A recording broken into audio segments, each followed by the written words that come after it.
తెలంగాణలో విద్యుత్ మీటర్ల వార్ మొదలైంది. సభలో ఈ అంశంపై అధికార కాంగ్రెస్ ప్రతిపక్ష బీఆర్ఎస్ నేతల మధ్య డైలాగ్ వార్ నడిచింది. కేంద్రంతో గత బీఆర్ఎస్ ప్రభుత్వం చేసుకున్న దుర్మార్గపు ఒప్పందాలు తెలంగాణకు గుదిబండగా మారనున్నాయని ఆరోపించారు తెలంగాణ సీఎం రేవంత్ రెడ్డి. తెలంగాణ డిస్కమ్లపై కేంద్రం చర్యలు తీసుకునే ప్రమాదం ఉందంటూ ఆందోళన వ్యక్తం చేశారు. స్మార్ట్ మీటర్లు పెడతామంటూ 2017 జనవరి 4న కేంద్ర ప్రభుత్వంతో గత బీఆర్ఎస్ సర్కార్ రాష్ట్ర డిస్కమ్లు ఒప్పందంపై సంతకాలు చేశాయంటూ సీఎం చెప్పారు.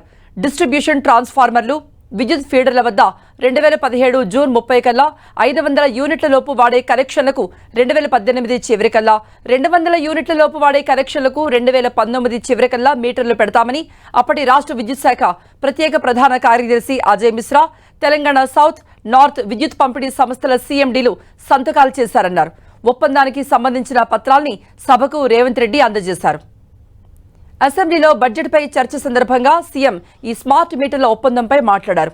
ఈ అగ్రిమెంట్ ఉల్లంఘిస్తే డిస్కమ్లపై కేంద్రం చర్యలు తీసుకునే అవకాశం ఉందన్నారు. డిస్కమ్ల మెడపై కత్తి వేలాడుతోందన్నారు. ఎన్నికలకు ముందు వ్యవసాయ కనెక్షన్లకు మీటర్లు పెడితే రైతులు ఉరేస్తారని తెలిసి మీటర్లు పెట్టకుండా తిరగబడ్డామని బీఆర్ఎస్ నేతలు చెప్పారని గుర్తు చేశారు.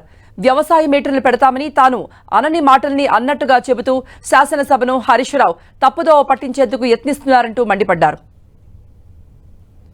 వ్యవసాయ మోటార్లకు మీటర్లు పెట్టడానికి బీఆర్ఎస్ ప్రభుత్వం ఒప్పుకోలేదని, మందబలం ఉందని సీఎం రేవంత్ సభను తప్పుదోవ పట్టించారని హరీష్ రావు అన్నారు.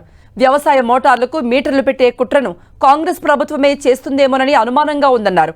తమ హయాంలో కనీసం ఒక్క స్మార్ట్ మీటర్ కూడా పెట్టలేదని, రైతుల ప్రయోజనాలే తమకు ముఖ్యమని స్పష్టం చేశారు. ప్రధాన ప్రతిపక్షానికి మైక్ కూడా ఇవ్వకుండా, స్పష్టత తీసుకోకుండా సభను వాయిదా వేసుకుని పారిపోయారన్నారు హరీష్ రావు. సంస్కరణలు అమలు చేయొద్దని, వ్యవసాయ బావులకు మీటర్లు పెట్టొద్దని మేము 30,000 కోట్లు వదులుకున్నామని నేను శాసనసభలో చెప్పడం జరిగింది.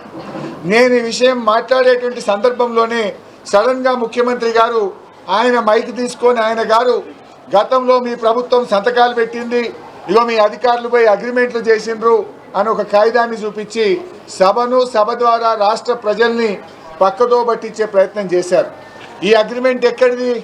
ఇది ఆల్రెడీ నేను చెప్పిందే, ఆయన కొత్తగా వెలికి తీసిందేం లేదు. గతంలో ఉదయ్ స్కీములో కేంద్ర ప్రభుత్వము దేశంలోని అన్ని రాష్ట్రాల మీద ఒత్తిడి పెట్టి 27 రాష్ట్రాలను ఉదయ్లో చేర్చారు. అప్పుడు కాంగ్రెస్ పార్టీ అధికారంలో ఉన్న రాజస్థాన్, హిమాచల్ ప్రదేశ్ తదితర రాష్ట్రాల్లో కాంగ్రెస్ పార్టీ కూడా ఉదయ్ స్కీమ్లో జాయిన్ అయింది. దేశంలో 27 రాష్ట్రాలు జాయిన్ అయినాయి, తెలంగాణ రాష్ట్రం కూడా జాయిన్ అయింది. అయితే ఈ ఉదయ్ స్కీమ్లో ఉన్నదేంటిది? ఇప్పటికే ఎక్కడైతే మీటర్లు ఉన్నాయో ఆ మీటర్లకు స్మార్ట్ మీటర్లు పెట్టాలని మాత్రమే ఈ అగ్రిమెంట్లో ఉంది.